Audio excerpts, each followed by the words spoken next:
जरा आपको लेकर चलते हैं बिहार, पटना। वहां पर भी कांग्रेस के कार्यकर्ता सड़क पर उतरे हुए हैं और नीट पेपर रद्द हो, इसी की मांग करते हुए सुनाई पड़ रहे हैं। क्या प्रकाश कुमार?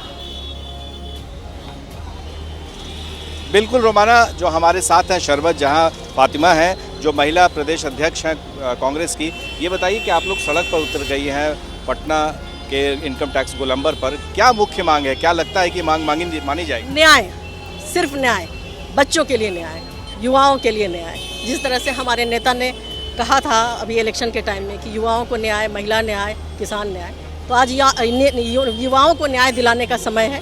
24 लाख वो बच्चे जो बहुत मेहनत करके मेडिकल का एग्ज़ाम देने आते हैं, बहुत सपना सजोए हुए कि वो एक अच्छे कामयाब डॉक्टर बनेंगे, उनके साथ ये ज़्यादती हुई है, उन मासूम बच्चों के साथ, वो मेहनतकश पेरेंट्स के साथ।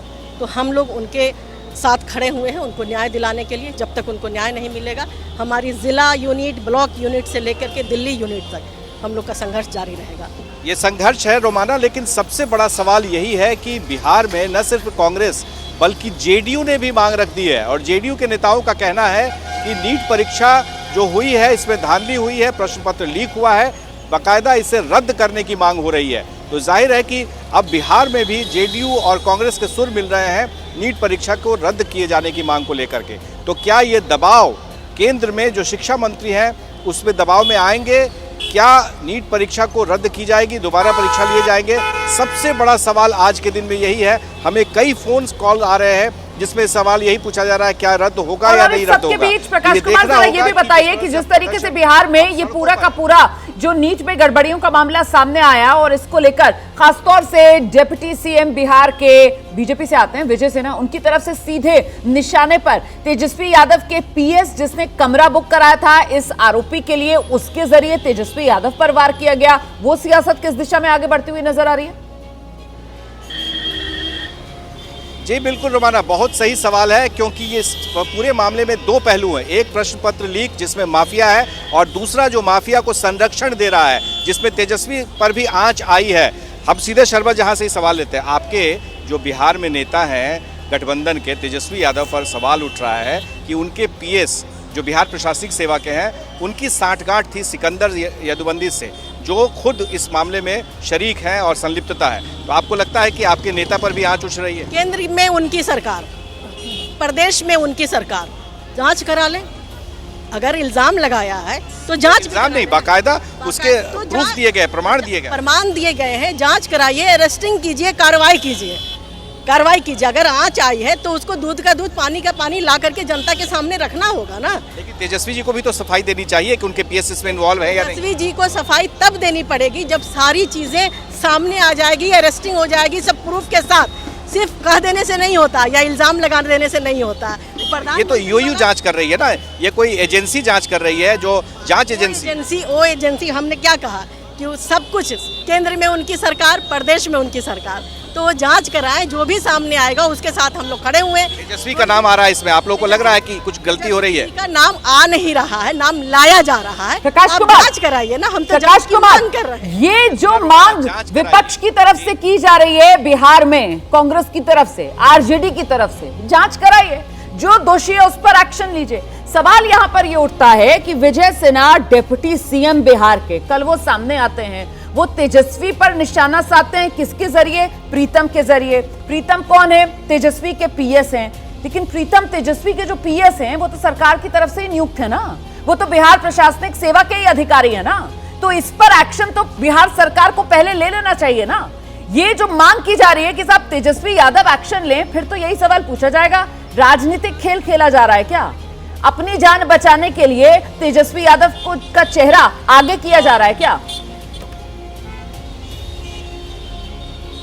देखिए, एक बात तो तय है रोमाना कि इस मामले में जो गेस्ट हाउस कांड हुआ है, इस मामले में 3 पदाधिकारियों को निलंबित किया गया है, और ये तीनों जो हैं वो आरसीडी यानी रोड कंस्ट्रक्शन डिपार्टमेंट, जिसके की चीफ, जिसके मुखिया खुद विजय सिन्हा डिप्टी सीएम हैं, तो मंत्री होने के नाते उन्होंने 3 पर कार्रवाई कर दी। लेकिन ये बिहार प्रशासनिक सेवा के जो प्रीतम हैं, इनके खिलाफ जो जांच हो रही है, पूछताछ होगी, तो हो सकता है कि ये जांच जो है उनकी गिरफ्तारी तक जा सकती है।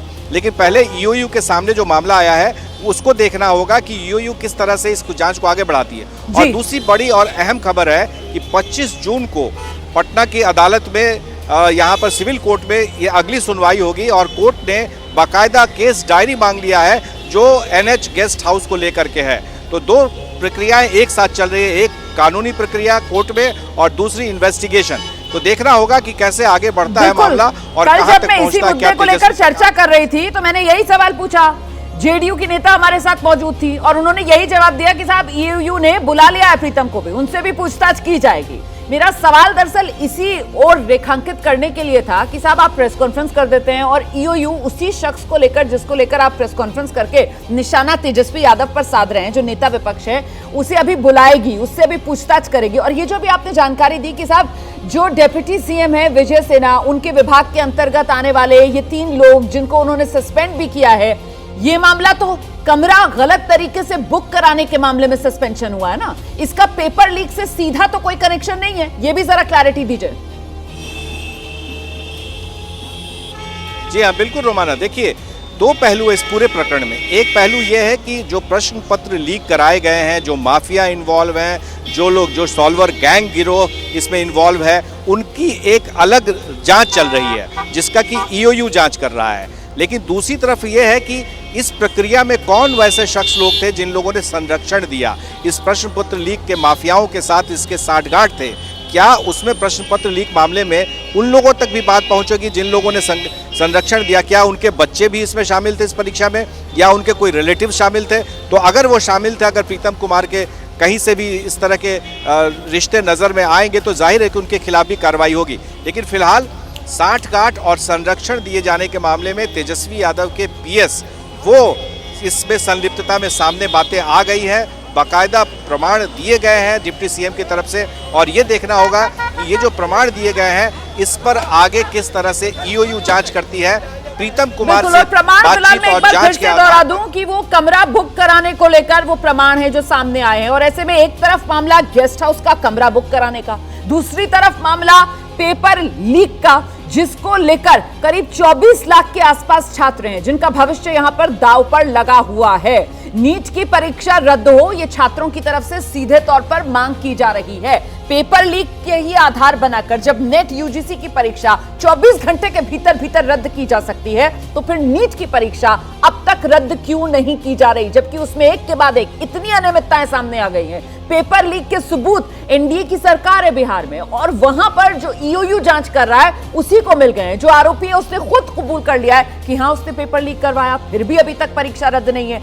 इसी वजह से यह मामला सियासी तौर पर इतना गर्मा रहा है। इसीलिए विपक्ष को सीधे एक तरीके से कहें तो सत्ता पक्ष की तरफ से थाली में परोसकर मुद्दा दे दिया गया है कि आइए हम पर हमला कीजिए। जैसे ही घड़ी का काटा दोपहर 2:30 पे आए, बबीता जी का दिल सास बहू साजिश के लिए मचल जाए। और ये है इनकी बहू, पूरे दिन ऑफिस की टेंशन हो जाए गॉन जब ये करें अपना फेवरेट शो फ्री टाइम पे ऑन। इनकी तरह आप भी देखिए अपना फेवरेट शो अपने टाइम पर और डाउनलोड कीजिए एबीपी लाइव ऐप अपने स्मार्ट टीवी पर।